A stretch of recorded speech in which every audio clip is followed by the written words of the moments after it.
नमस्कार। इस समाचार बुलेटिन में आप सभी का स्वागत है। मैं हूं निखिल सिंह और समाचार की शुरुआत सबसे पहले हेडलाइंस के साथ। प्रधानमंत्री नरेंद्र मोदी ने भारत मोबिलिटी ग्लोबल एक्सपो का किया उद्घाटन। कहा, मोबिलिटी सेक्टर के ट्रांसफॉर्मेशन से तेज होगी विकसित भारत की यात्रा।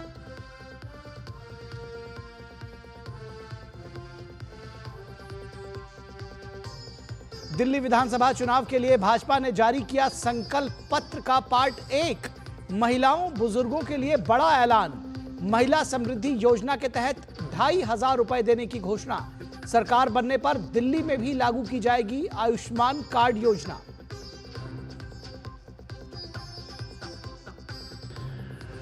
रक्षा मंत्री राजनाथ सिंह का बड़ा बयान। दुनिया में हो रहे युद्ध और तनाव को देखते हुए भारत अपनी सेनाओं को कर रहा है मजबूत, तकनीकी रूप से भी सक्षम।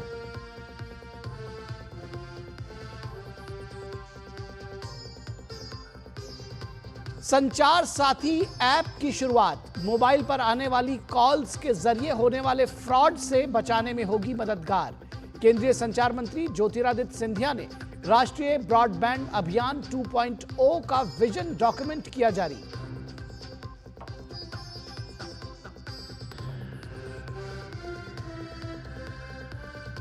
और राष्ट्रपति द्रौपदी मुर्मू ने उत्कृष्ट खिलाड़ियों को प्रदान किए राष्ट्रीय खेल पुरस्कार। डी गुकेश, मनु भाकर, हरमनप्रीत सिंह और प्रवीण कुमार को दिया गया मेजर ध्यानचंद खेल रत्न पुरस्कार।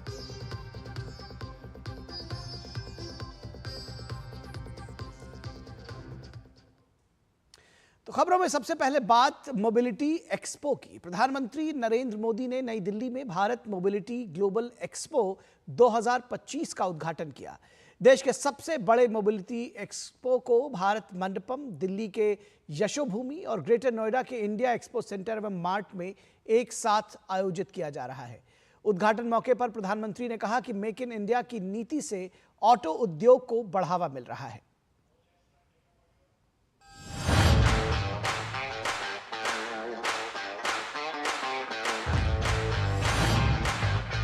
भारत मोबिलिटी ग्लोबल एक्सपो का आगाज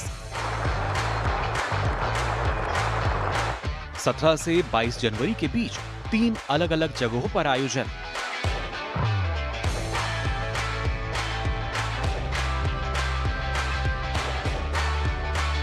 भारत एक शानदार डेस्टिनेशन।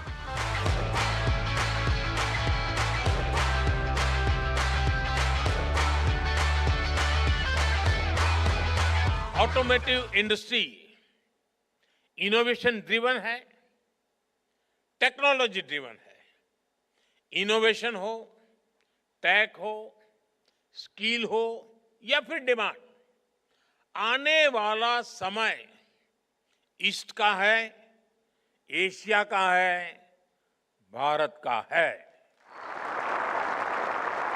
मोबिलिटी में अपना फ्यूचर देखने वाले हर सेक्टर के लिए भारत एक शानदार इन्वेस्टर के लिए भी शानदार डेस्टिनेशन है। एक साल में 2.5 करोड़ गाड़ियों का बिकना ये दर्शाता है कि भारत में इसका बाजार कितना बड़ा है। देश के मोटर वाहन उद्योग ने पिछले साल 12% की वृद्धि देखी, जो यह बयान करती है कि जितनी कई देशों की आबादी नहीं है, भारत में उससे ज्यादा गाड़ियां एक साल में बिक जाती हैं। प्रधानमंत्री ने कहा कि बढ़ता मध्यम वर्ग, तेजी से हो रहा शहरीकरण और किफायती वाहन भारत में मोटर वाहन क्षेत्र को बढ़ावा दे रहे हैं। भारत की सबसे बड़ी युवा आबादी, मिडिल क्लास का लगातार बढ़ता दायरा, तेजी से होता अर्बनाइजेशन, भारत में बन रहा आधुनिक इंफ्रास्ट्रक्चर, मेक इन इंडिया से अफोर्डेबल व्हीकल, ये सारे फैक्टर्स भारत में ऑटो सेक्टर की ग्रोथ को पुश करने वाले हैं, नई ताकत देने वाले हैं। भारत मोबिलिटी ग्लोबल एक्सपो के इस वर्ष की थीम बियॉन्ड बाउंड्रीज, को creating future automotive value chain, सहयोग, नवाचार और स्थिरता के महत्व को रेखांकित करता है, जो वैश्विक मोबिलिटी परिदृश्य में क्रांति लाने का वादा करता है। भारत में ऑटोमोटिव उद्योग को बढ़ावा देने के लिए सरकार ने PLI योजना को लागू किया, जिससे बड़ी संख्या में रोजगार का सृजन भी हुआ है। मेक इन इंडिया अभियान को PLI स्कीम से नई गति मिली है। PLI स्कीम ने 2.25 लाख करोड़ रुपए से अधिक की सेल में मदद की है। इस स्कीम से ही इस सेक्टर में 1.5 लाख से ज्यादा डायरेक्ट जॉब क्रिएट हुए हैं। आप जानते हैं, आप अपने सेक्टर में तो जॉब्स क्रिएट करते ही हैं, इसका दूसरे सेक्टर्स में भी मल्टीप्लायर इफेक्ट होता है। बड़ी संख्या में ऑटो पार्ट्स हमारा MSME सेक्टर बनाता है। जब ऑटो सेक्टर बढ़ता है तो MSMEs, लॉजिस्टिक्स, टूर और ट्रांसपोर्ट, इन सभी सेक्टर में भी नई जॉब्स अपने आप बढ़ने लग जाती हैं। प्रधानमंत्री नरेंद्र मोदी ने बताया कि आज हरित प्रौद्योगिकी, इलेक्ट्रिक व्हीकल्स, हाइड्रोजन ईंधन, जैव ईंधन ऐसी तकनीक के विकास पर सरकार का ध्यान है। उन्होंने कहा कि बीते एक दशक में इलेक्ट्रिक व्हीकल की बिक्री में 640 गुना बिक्री हुई है और इस सेगमेंट के लिए बहुत ज्यादा संभावनाएं बढ़ रही हैं। उन्होंने कहा कि इलेक्ट्रिक मोबिलिटी को बढ़ावा देने के लिए सरकार लगातार सहयोग कर रही है। भारत मोबिलिटी एक्सपो 2025 मोबिलिटी के क्षेत्र में एक क्रांतिकारी भविष्य की दिशा तय करता है। भारतीय और वैश्विक प्रतिभागियों के सहयोग से यह एक्सपो हमारे यात्रा और संपर्क के तरीकों को पुनः परिभाषित करने का वादा भी करता है। कैमरा पर्सन मोंटी के साथ मैं तापस भट्टाचार्य, दूरदर्शन समाचार, दिल्ली। और केंद्रीय वाणिज्य एवं उद्योग मंत्री पीयूष गोयल ने भारत मोबिलिटी ग्लोबल एक्सपो 2025 को दुनिया का दूसरा सबसे बड़ा ऑटोमोटिव शो बताया है। पीयूष गोयल ने बताया कि मोबिलिटी इकोसिस्टम ऑटोमोबाइल से लेकर ऑटो पार्ट्स तक को एक ही मंच पर इकट्ठा करता है। मोबिलिटी ग्लोबल एक्सपो को लेकर डीडी न्यूज संवाददाता तापस भट्टाचार्य ने केंद्रीय मंत्री पीयूष गोयल से विशेष बातचीत की। मेरे साथ इस वक्त मौजूद है union minister Piyush Goyal. Sir, सबसे पहले तो बताइए, भारत मोबिलिटी प्रधानमंत्री खुद आए यहाँ पे, कितना बड़ा महत्वपूर्ण दिन है आज। विकसित भारत 2047 का जो एक दृढ़ संकल्प है, उसको पूरा करने के लिए माननीय प्रधानमंत्री नरेंद्र मोदी जी का मार्गदर्शन, उनका प्रोत्साहन, उनसे प्रेरणा जो हम सबको मिलती है, उसी के रहते आज देश में बड़ी बड़ी व्यवस्थाएं बनी है। भारत मंडपम और यशोभूमि जैसी व्यवस्थाएं आज के पहले नहीं थी। 1.5 साल पहले जब उन्होंने शुरू किया, G20 का समिट हुआ, अब हमने विश्व की दूसरी सबसे बड़ी ऑटोमोबाइल और मोबिलिटी का शो करने का साहस किया है। आज का दिन एक बहुत बड़ा पड़ाव है और आज का दिन एक आधारशिला रखता है भारत के विकसित होने का, भारत के समृद्ध होने की जो यात्रा है अमृत काल में, उस यात्रा का आज एक बड़ा पड़ाव हमने आगे बढ़ाया। ये क्षेत्र विकसित भारत में अहम भूमिका निभाएगा। ग्रीन मोबिलिटी की बात कर रहे हैं, प्रधानमंत्री ने कहा, 7 Cs का कहा, ये आपको लगता है कि ये एक तरह से मील का पत्थर साबित होगा? आप पूरे शो में देखेंगे, ग्रीन मोबिलिटी हो, इलेक्ट्रिक व्हीकल्स हो, प्लग इन हाइब्रिड्स हो, 2 wheelers, 3 wheelers, 4 wheelers, buses, hydrogen trucks, हर प्रकार की सस्टेनेबल व्हीकल्स। टाटा बता रहे थे कि 2045 तक 2045 वो पूरी तरीके से नेट जीरो हो जाएंगे। उनकी सभी गाड़ियां कोई कार्बन फुटप्रिंट नहीं छोड़ेंगी। और मुझे लगता है कि आज भारत का पूरा मोबिलिटी क्षेत्र विश्व में सर्वप्रथम बनने के लिए तैयार है। ये जो इस बार का एग्जीबिशन है, ये तो सिर्फ दूसरा एडिशन है, अपने आप में पूरे विश्व को दिखाएगा भारत की बढ़ते हुई ताकत, और आगे आने वाले दिनों में हम विश्व में सर्वप्रथम बनेंगे। बहुत बहुत शुक्रिया हमसे बात करने। तो ये थे यूनियन मिनिस्टर पीयूष गोयल जो बता रहे थे कि भारत मोबिलिटी जो है एक मील का पत्थर साबित होने वाला है पूरे विश्व के लिए। क्या के साथ मैं तापस भट्टाचार्य, दूरदर्शन समाचार, दिल्ली। और भारत में परिवहन के क्षेत्र में क्रांतिकारी बदलाव लाने के लिए लगातार कोशिशें की जा रही हैं और इसी कड़ी में इंजन तकनीक में एक वैश्विक अग्रणी कंपनी कमिंस इंक ने अपना 15 लीटर हाइड्रोजन इंजन पेश किया है।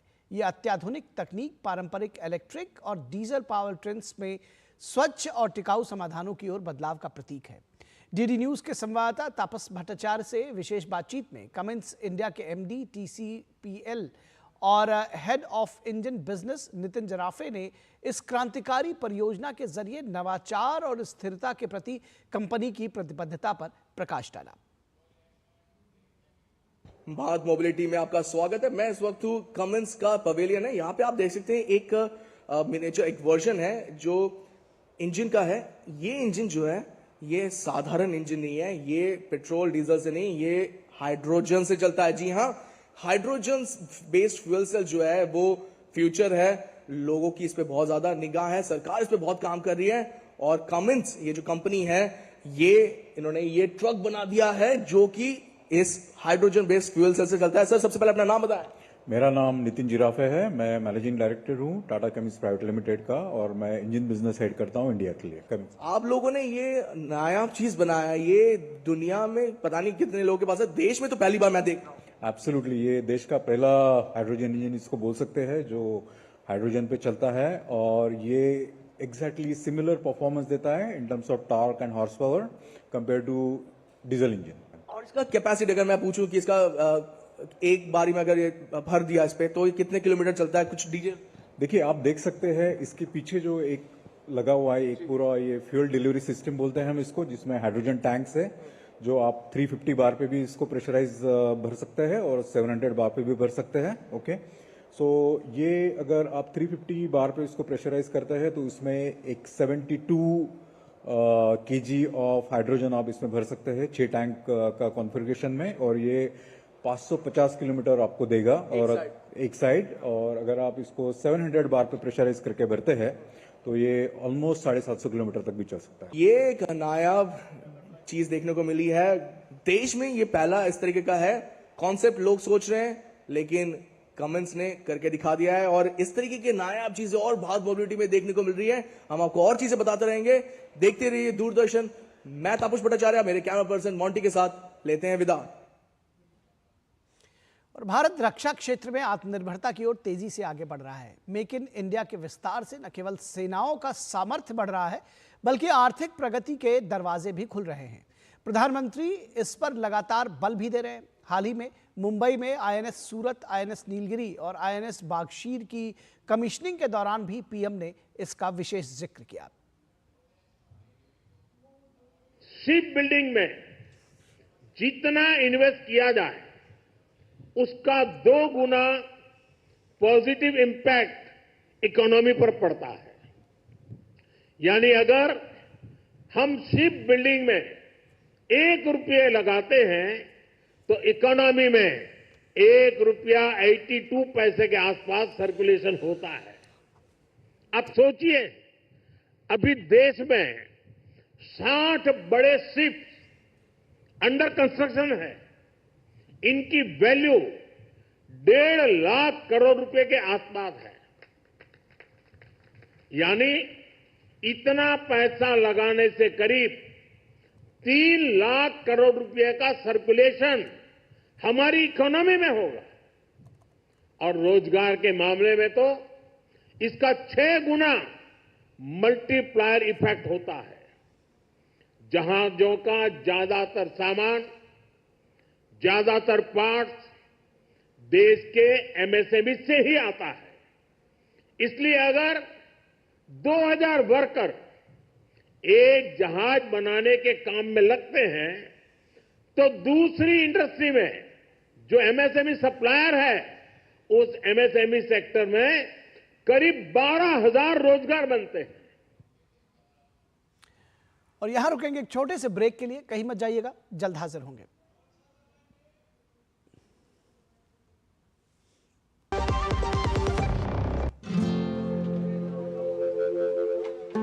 सर, पहली कॉफी अम्मा के लिए।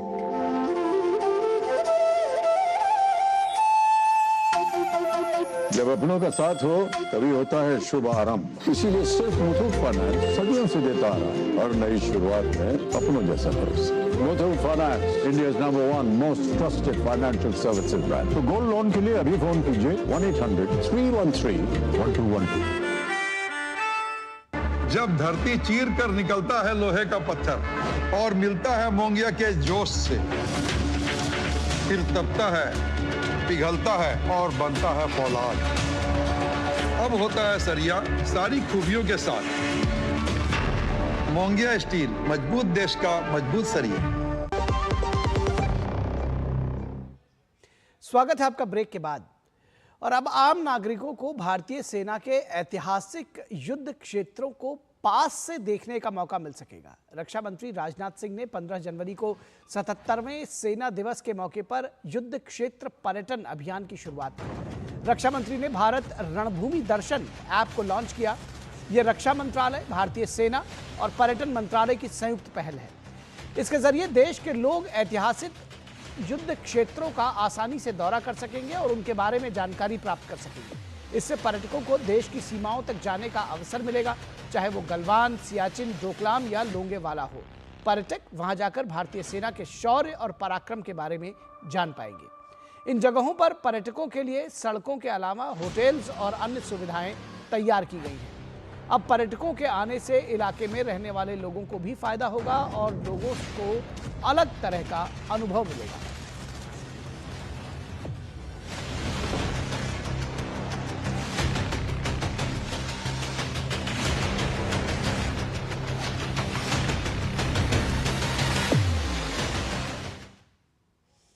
और नई दिल्ली में साल 2024 को नौसेना नागरिक वर्ष मनाने से संबंधित एक कार्यक्रम का आयोजन किया गया। इस दौरान रक्षा मंत्री राजनाथ सिंह भी मौजूद रहे।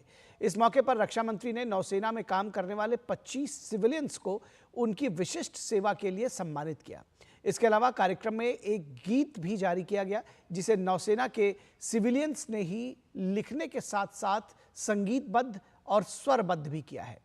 इस बीच कार्यक्रम को संबोधित करते हुए रक्षा मंत्री ने कहा कि तनावपूर्ण भू राजनीतिक सुरक्षा परिदृश्य को देखते हुए सशस्त्र बलों के सामने बढ़ती जटिलताएं हैं और देश की सामरिक क्षमता और अधिक बढ़ाने की जरूरत है। उन्होंने कहा कि बदलते समय के अनुसार हमारी सेनाओं को सुसज्जित और तैयार रहना चाहिए। दुनिया भर में रक्षा सुरक्षा का माहौल लगातार तनावपूर्ण होता जा रहा है और अभी जिस डिकेड में हम हैं, हम डिफेंस एंड सिक्योरिटी पर्सपेक्टिव में आकलन करें, इसका मूल्यांकन करें, तो लगभग आधा दशक बीत जाने के बाद हम ये कह सकते हैं कि यह एक प्रकार की वोलेटाइल डिकेड है। पूरी दुनिया में अलग अलग क्षेत्रों में हमें कई सारे कॉन्फ्लिक्ट्स और वार्स देखने को मिल रहे हैं और इन चीजों को ध्यान में रखते हुए हमें अपने सिक्योरिटी के लिए प्लानिंग और रिसोर्सिंग और बजटिंग की भी जरूरत है। हमें अपने क्रिटिकल कैपेबिलिटी को बढ़ाना होगा और साथ ही आने वाले समय में अपने ऑफेंसिव और डिफेंसिव दोनों ही रेस्पॉन्सेस को मजबूत करने की ओर भी ध्यान देना ही होगा। और इसके अलावा नौसेना प्रमुख एडमिरल दिनेश के त्रिपाठी ने तकनीकी सहायता, प्रशासनिक प्रबंधन और प्रचालन सहायता सहित भारतीय नौसेना के विभिन्न संचालन कार्यों में नौसेना नागरिक कर्मचारियों की महत्वपूर्ण भूमिका के बारे में भी बात की। उन्होंने कहा कि नौसेना की युद्ध तत्परता और परिचालन सफलता में इन कर्मचारियों की बेहद बड़ी भूमिका है। रक्षा मंत्रालय द्वारा डिफेंस सिविलियंस रिक्रूटमेंट प्रोसीजर को और ट्रांसपेरेंट और एफिशिएंट बनाया गया है। डीपीसी और डीसीसी के नियमित कंडक्ट को भी प्राथमिकता दी गई है ताकि प्रमोशन और कंफर्मेशन बिना किसी डिले से हो सकें। इसके अतिरिक्त हमने एमएसीपी स्कीम के तहत फाइनेंशियल प्रोग्रेशन के लिए डिपार्टमेंटल स्क्रीनिंग कमिटीज को टाइम पर कंडक्ट किया है ताकि नेवल सिविलियंस को कैरियर प्रोग्रेशन में सहायता मिल सके। और इसके बाद बात करेंगे बीजेपी के संकल्प पत्र की, लेकिन रुकेंगे एक छोटे से ब्रेक के लिए। कहीं मत जाइएगा, जल्द हाजिर होंगे।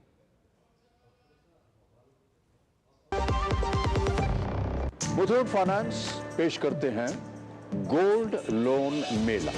गोल्ड लोन लेने पर और कस्टमर रेफर करने पर पाइए सुनहरा मौका, लाखों के गिफ्ट वाउचर जीतने का, साथ ही साथ जीतें आप 24 कैरेट खरा सोना। गोल्ड लोन लेने के लिए आज ही मुथूट फाइनेंस की ब्रांच में जाइए या फिर कॉल कीजिए 1-800-313-1212।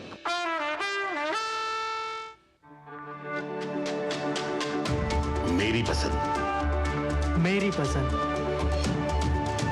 मेरी पसंद, मेरी पसंद, हमारी पसंद, हम सबकी पसंद। मजबूत देश का मजबूत सरिया होंगे स्टील।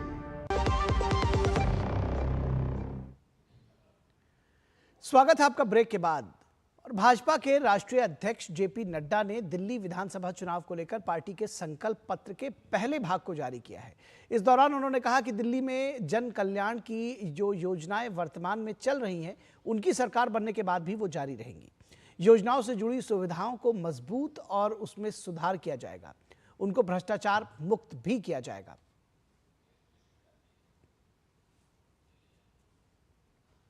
जो दिल्ली में जन कल्याण की योजनाएं चल रही हैं, वह सारी योजनाएं भारतीय जनता पार्टी की सरकार बनने पर जारी रहेंगी और वह ज्यादा कारगर तरीके से, मोर इफेक्टिवली, और उसका सुदृढ़ीकरण किया जाएगा। अभी जो स्कीम्स चल रही हैं उसका जो रिजल्ट निकलना चाहिए, अब ट्रांसपोर्ट की बात कीजिए, आपने फ्री तो कर दिया, लेकिन बसेस कितनी बढ़ाई, ट्रांसपोर्टेशन की फैसिलिटी कितनी बढ़ाई। सो लास्ट माइल डिलीवरी, इसलिए हम उसको सुदृढ़ीकरण भी करेंगे और साथ में भ्रष्टाचार मुक्त करेंगे। और दिल्ली में चुनाव से पहले आम आदमी पार्टी के संयोजक अरविंद केजरीवाल ने प्रधानमंत्री मोदी को पत्र लिखकर स्टूडेंट्स को मेट्रो ट्रेन में 50% छूट देने की मांग की है। केजरीवाल ने प्रेस वार्ता में कहा कि छात्रों को मेट्रो के किराए में रियायत देने में जो खर्चा आएगा, उसको दिल्ली सरकार और केंद्र सरकार के बीच बराबर बराबर वहन किया जाएगा। प्रधानमंत्री जी को चिट्ठी लिखी है कि हमें स्टूडेंट्स को 50% कंसेशन देना चाहिए मेट्रो के फेयर में, और इसकी वजह से जो खर्चा आएगा रियायत देने की वजह से, उस खर्चे को दिल्ली सरकार और केंद्र सरकार के बीच में 50% 50-50 के रेशो में शेयर किया जाए। और मैं उम्मीद करता हूं कि हमारे बच्चों के लिए, युवाओं के लिए प्रधानमंत्री जी इसे जरूर स्वीकार करेंगे और चुनाव खत्म होने के बाद हम बसों में फ्री बस सफर कर देंगे स्टूडेंट्स का, और मेट्रो के अंदर 50% कंसेशन बच्चों को हम देंगे। प्रधानमंत्री नरेंद्र मोदी 18 जनवरी को वीडियो कॉन्फ्रेंसिंग के जरिए स्वामित्व योजना के तहत संपत्ति कार्ड वितरित करेंगे। कार्यक्रम के दौरान 10 राज्यों और 2 केंद्र शासित प्रदेशों के 230 से अधिक जिलों के 50,000 से अधिक गांवों के 65 लाख से अधिक संपत्ति मालिकों को संपत्ति कार्ड प्रदान किया जाएगा। ये योजना संपत्तियों के आर्थिक लाभ प्राप्ति को सुगम बनाने और बैंक ऋण के माध्यम से संस्थागत ऋण उपलब्ध कराने, संपत्ति संबंधी विवादों को कम करने, ग्रामीण क्षेत्रों में संपत्तियों और संपदा कर के बेहतर मूल्यांकन की सुविधा प्रदान करने और व्यापक ग्राम स्तरीय योजना बनाने में भी मदद करती है। प्रधानमंत्री नरेंद्र मोदी ने सोशल मीडिया मंच एक्स पर पोस्ट किया कि स्वामित्व योजना के तहत देश भर के ग्रामीण इलाकों में मेरे भाई बहनों को उनकी जमीन का मालिकाना हक मिले, इसके लिए हम प्रतिबद्ध हैं। इसी दिशा में कल दोपहर करीब 12:30 बजे वीडियो कॉन्फ्रेंसिंग के जरिए संपत्ति मालिकों को लाखों संपत्ति कार्ड सौंपने का सौभाग्य मिलेगा। तो इस समाचार बुलेटिन में बस इतना ही। हमारी पूरी टीम को दीजिए इजाजत। नमस्कार।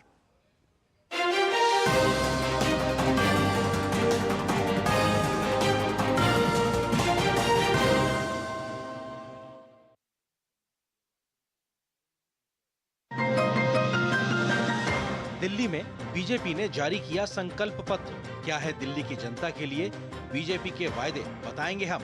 दिल्ली में वादों के पिटारों पर करेंगे सियासी चर्चा।